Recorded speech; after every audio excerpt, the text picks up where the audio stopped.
السلام عليكم، اهلا بيكم. معاكم كريم. في البداية بتمنى لكم يوم سعيد. وبتجري على أوضة ابنها وبتلاقيه فعلا بيلعب بلعبته وبتحاول تقرب منه لكنه بيجري تحت السرير. فطبيعي وتلقائي بتبص تحت السرير لكنها بتلاقي رجلين المخلوق وهوبا بيطلع فوق السرير. الله! وبسرعة حاجة بتنزل جنبها وبتبدأ تزحف لبره لكنها بتتفاجئ ان المخلوق في قفاها. بس الحكاية بتبدأ بعيلة إريك السعيدة أوي وأبوه داني اللي شغال في شراء البيوت القديمة علشان يجددها ويبيعها ويسترزق منها. بالتالي بيشتري بيت في منطقة شبه مهجورة لأن سعره رخيص. وبيبدأ إريك يسمع أصوات بتقوله إن أبوه داني بيكرهه وبيبدأ يكلم ناس مش موجودة أساسا. فبيجيبوله الدكتورة سعاد اللي بتحاول تفهم ماله وبيقول لها إن هو بيسمع أصوات بتأمره يرسم حاجات غريبة لكنها بتقوله والله والله والله الدنيا زي الفل، انت بس مش عاجبك البيت الجديد وعايز ترجع وسط اصحابك وكده هون. وبتسيبه وتمشي. بس في دبانة بتخرج من البيت واثناء ما إريك بيراقبها بيسمع اصوات بتخليه يرسم حاجة غريبة. واثناء ما الدكتورة ماشية بالعربية بتظهر الدبانة وتدخل في ودنها وبتتحول لون عينيها للاحمر وقوة ما بتسيطر عليها تماما وتخليها تزود السرعة ما يهمك.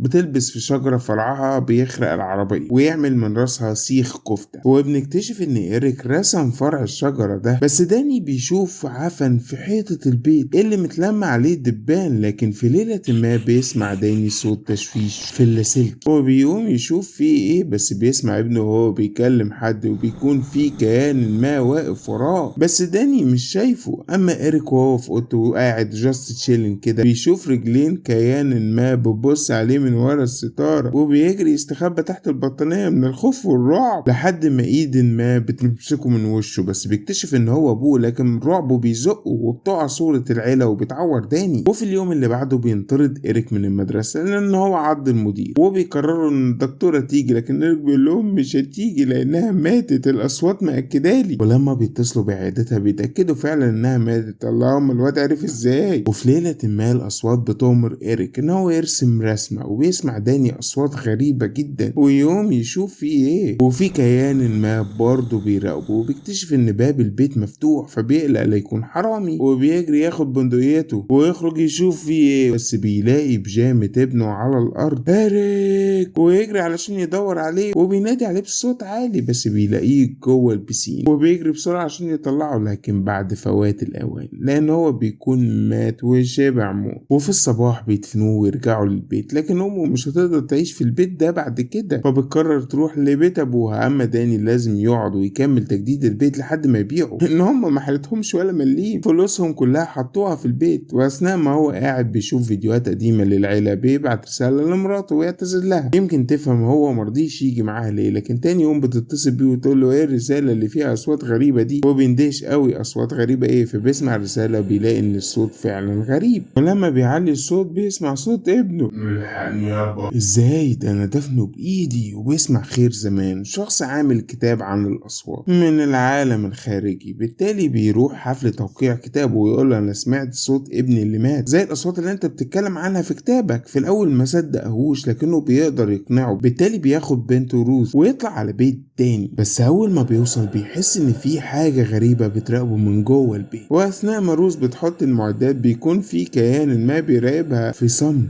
وبتشوف في الكاميرا الحرية داني قاعد في الأوضة أثناء ما أبوها بيدور على الأصوات وبتقول له داني في الأوضة لكنه بيقول لها مستحيل داني بره البيت أصلا قدامي اهو. فبتحول للكاميرا العادية فمش بتلاقي حد وبيتقطع صوت روث وأبوها مش سامعها لكنه بيسمع صوت أنفاس وهمسات مرعبة. وفجأة صوت روث بيرجع بسرعة وبتقول له اخرج بسرعة في كيان ما واقف قدامك يابا الحاج. لكنه مش شايفه أصلا وبيحاول يسمع لكنه فجأة سمع صوت وبيشيل السماعات بسرعة وبيترعب وبيحاول يقنع بنته ان هما قدام كيان خارق لكنها بتقوله ازاي كيان خارق يكون ليه حرارة، ده اكيد مخلوق مادي. وبالليل بيصحى خير زمان على صوت مراته اللي ماتت منتحرة وبيشوفها قدامه فبيمشي وراها لحد المطبخ وبتقوله احنا لازم نكون مع بعض يا حبيبي مش كده ولا ايه. وبتمسك سكينة وتشرم ايده وبتجري عليه بنته وتفوقه وبيكتشف ان هو بيشرم ايد نفسه بنفسه. وبتصحى ام إريك على مكالمة من رقم مجهول بصوت ابنها اللي بيقول لها انا في اوضتي، تعالي الحقيني يا ماما، بابا جاب راجل البيت علشان يضرني وانا مستخبي تحت السرير، تعالي بسرعه. وبتصحى روث وتلاقي شجره متعلق عليها قطط ميته، وبينزل داني القطط بسرعه ويدفنها، لكن خير زمان بيقول له لازم ما نثقش في الاصوات، في كيان بيتلاعب بينا. بس بتوصل ام إيريك وبتشوف جثث القطط وهي مش فاهمه حاجه اصلا من اللي بيحصل، وبتجري على اوضه ابنها وبتلاقيه فعلا بيلعب بلعبته، وبتحاول تقرب منه لكنه بيجري تحت السرير. فطبيعي وتلقائي بتبص تحت السرير لكنها بتلاقي رجلين المخلوق وهوبا بيطلع فوق السرير. الله! وبسرعه حاجه بتنزل جنبها وبتبدا تزحف لبره، لكنها بتتفاجئ ان المخلوق في قفاها، والصدمه بتخليها عاجزه تماما، فالمخلوق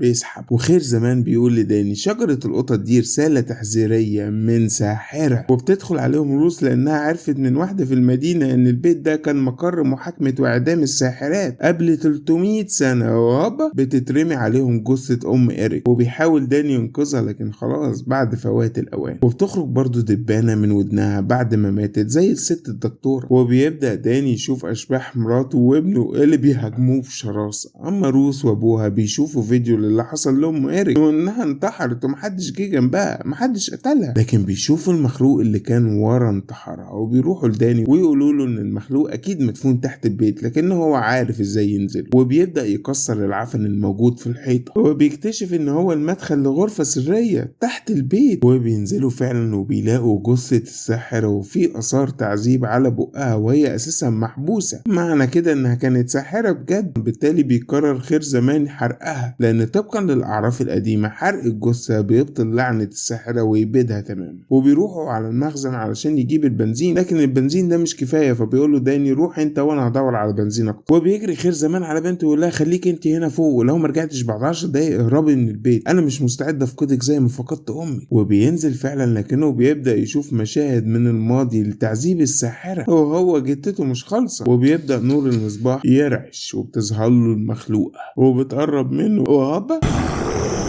وفي الأثناء بتظهر المخلوقة لروث وبتقرب منها في أجواء مرعبة وسط ما هي ماسكة قطر وفي دبان على إيديها. أما داني وهو بيدور على البنزين بتظهر له المخلوقة وترعبه، بس بعد كده بتظهر في شكل مراته وابنه، بالتالي بيطمن لهم وياخدهم في حضنه، لكنه في الحقيقة بيحضن المخلوق. أما خير زمان بيرش البنزين على جثة الساحرة عشان يولع فوق، بس بتظهر له بنته وتغزه بالقطر وبيحاول يفوقها أنا أبوك يا بنتك، لكن ولا الدموع يابا. ومش بس كده، الساحرة عاملة اوفر لانها برضو مسيطرة على داني اللي بيرش نفسه بالبنزين وخلاص هيبقى مشطشط. بس خير زمان بيمسك البندقية ويلوش بنته ويضرب النار على الجثة وتشعل كده، وبتتفك لعنة روث وتطير الدبانة ويبدأ داني يفوق، والاتنين بياخدوا الجلابية في بقهم ويطلعوا يجروا. بس اثناء ما داني قاعد في اوضة ابنه بيشوف رسومات لكل الاحداث اللي حصل، موت الدكتورة، انتحار امه، القطط، وصورة عجيبة جدا صدمته، لكن من خلال الصورة دي بيفتكر كل اللي حصل. الساحرة وهو نايم سيطرت عليه وشال ابنه ومشي بيه للبسين وسط توسلات ابنه ان هو يرحمه، لكن الساحرة خلته يقتل ابنه لكنه مش بيستحمل يعيش بفكرة ان هو اللي قتل ابنه، بالتالي